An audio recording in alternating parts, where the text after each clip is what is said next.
Have you ever experienced dropped calls and slow data caused by weak cell phone signal?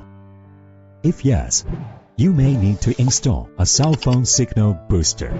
The signal booster captures outside signal, boosting it, and rebroadcasts the amplified signal to the area with weak signal.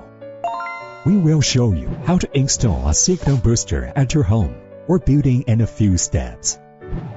To begin, make sure you have all the necessary components. These are incorrect installation.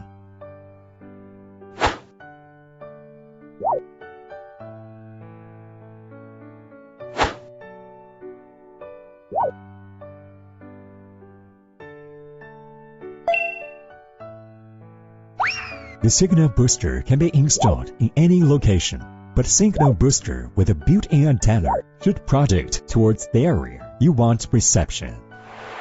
Indoor antenna should face towards the desired coverage area, in the opposite direction of the outdoor antenna. Make sure to keep enough distance between two antennae. You're done. Now you can enjoy boosted mobile signal. No more dropped calls and slow data.